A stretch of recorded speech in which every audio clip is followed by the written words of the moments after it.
We are the Gujarat Technological University.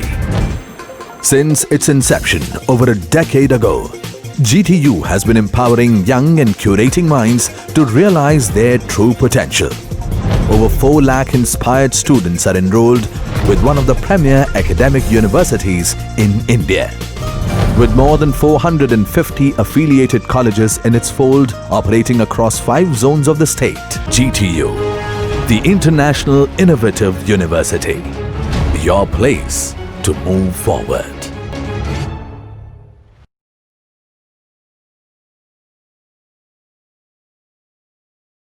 Hello students, today we will discuss about the bioenergetics and it is a topic included in the biochemistry of third semester. So first we need to understand the energy that is the main source of our energy is the sun in the form of electromagnetic radiation, light rays which you can say, and these photons are used by the phototropic organisms and chemotropic organisms in the form of photons as an energy source. So both type of organisms share common mechanisms. Once captured in chemical form, energy can be released in controlled exergonic and reactions to drive a variety of processes which require energy. So first we need to understand the thermodynamics, what the second law of thermodynamics tells us about. So in that, in any spontaneous process, there is always an increase in entropy of the universe. So what is the sentence, what is the statement about that? Whenever there is any spontaneous process occurs, means the exergonic reactions in which the energy is released. So in that case, the spontaneous process is there.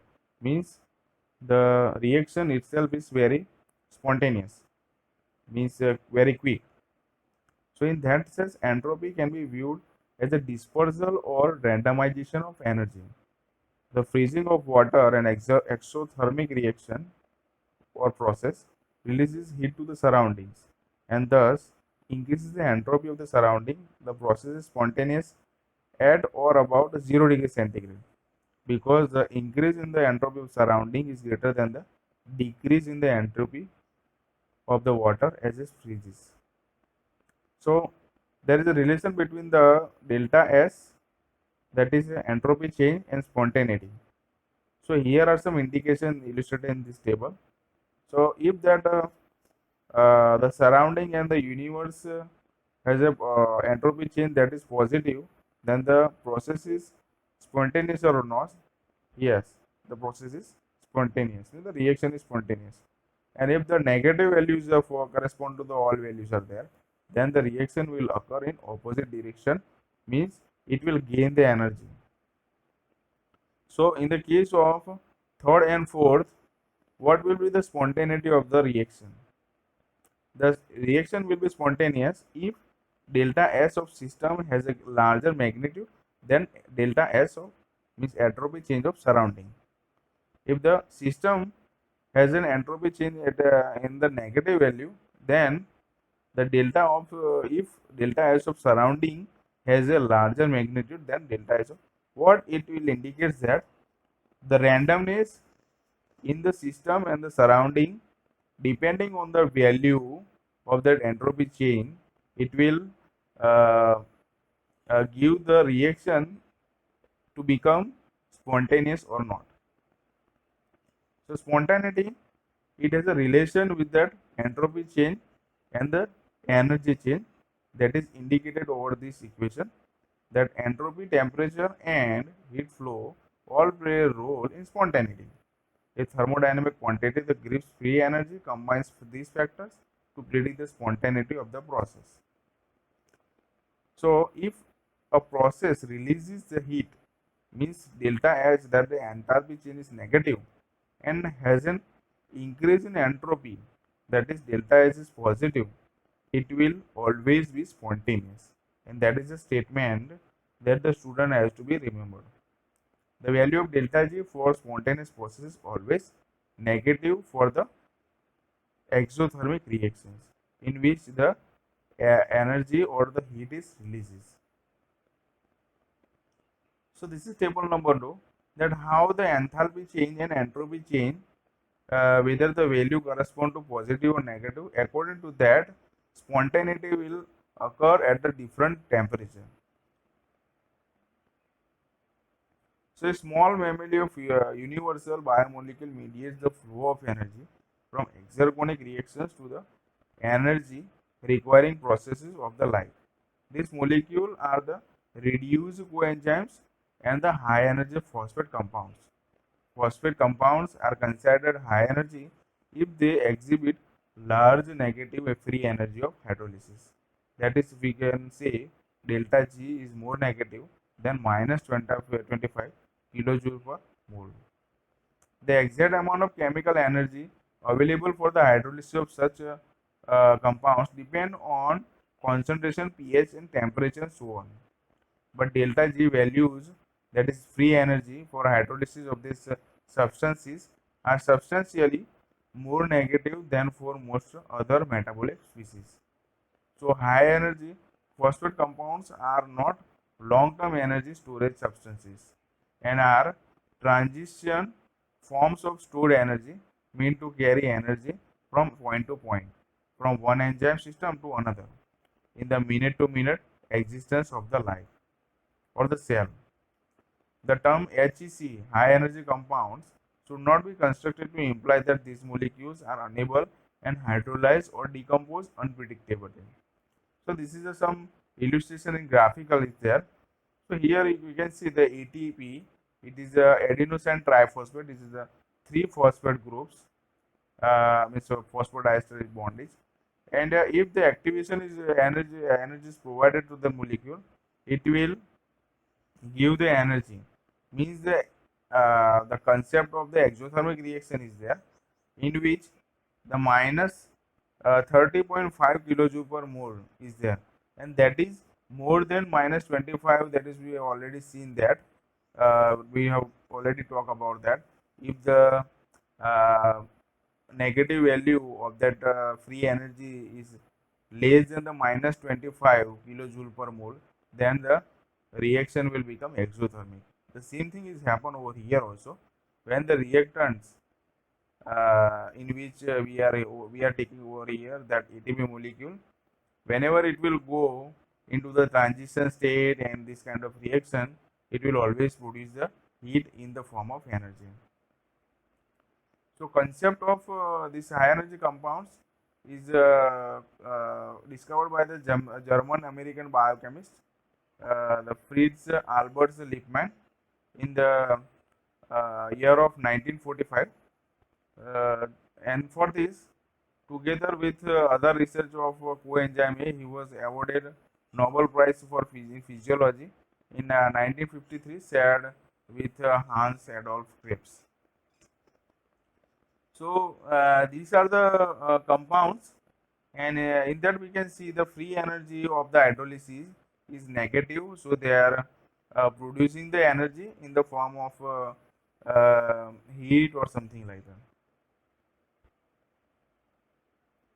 So these are the compounds, and with corresponding towards their various free energy in kilojoules per mole units, and we can see all have the negative values.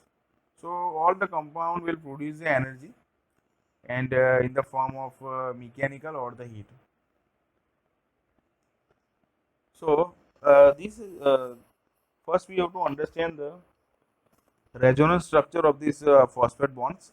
So in phosphoanhydride, the phosphate, that is P double bond O, are each competing for the same anhydride oxygen lone pairs. In the separated phosphates, there is no competition, so the resonance is better. Finally, there is the electrostatic repulsion between adjacent oxygen atoms in the phosphoanhydride. Seeing zigzag line is there. This repulsion leads to the destabilization of this form, favoring hydrolysis. So resonance is responsible for that the reaction to occur, and the spontaneity will again increase because of the resonance of these phosphate bonds. Importance is the destabilizing effect of electrostatic repulsions between the charged groups of phosphoanhydrides compared to that of its hydrolysis products. In physiology of pH, ATP has a 3 or 4 negative charges whose mutual electrostatic repulsions are relieved by ATP hydrolysis. Smaller solution energy of phosphoanhydride compared to that of its hydrolysis products. Some estimates suggest that this fifth factor provides the dominant thermodynamic driving force for the hydrolysis of phosphoanhydride. So why ATP? Because ATP holds an intermediate rank in high energy phosphate compounds. So ATP is uniquely situated between the very high energy phosphate synthesized in the breakdown of fuel molecules and the numerous lower energy acceptor molecules that are phosphorylated in the course of further metabolic reactions. So adenosine diphosphate can accept both phosphate and energy from the high energy phosphate, and ATP thus formed can donate both phosphate and energy to the lower energy molecules of metabolism. The ATP ADP pair is an intermediately replaced acceptor donor system among high energy phosphates. So this is the illustration of ATP of the structure of the ATP adenosine triphosphate. As we can see that in the structure of the ATP, the phosphoric anhydride linkages are there. These are the properties of the ATP. It has a pK value of 6.5 and it has a density value of 104 gram per centimeter cube. So ATP was first discovered in 1929 by Carl Lohrmann, and it was proposed to be the main energy transfer molecule in the cell by Fritz Arbor Lippmann, that we already discussed in 1941. And it was first artificially synthesized by Alexander Todd in 1940 to 1948 in laboratory scale. So ATP is considered to be the energy currency of life. It is a high energy molecule that stores the energy, often called the molecular unit of currency of intracellular energy transfer. ATP transports a chemical energy within cells for metabolism. So this is a typical illustration how the energy is released from the phosphodiesterase phosphoanhydride bond linkages.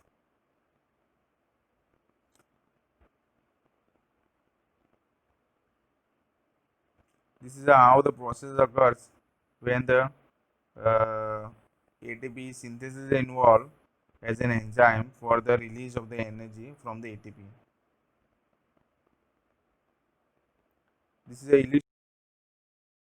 a ion channel, that how the ATP is converted to and how ADP converted to the ATP within the phosphorus linkage, and the movement, the mechanical movement of that receptor. This is the ATP cycle, that the how that phosphate bond, the involvement in that, and that removal of that phosphate occurs during that cycle of that ATP.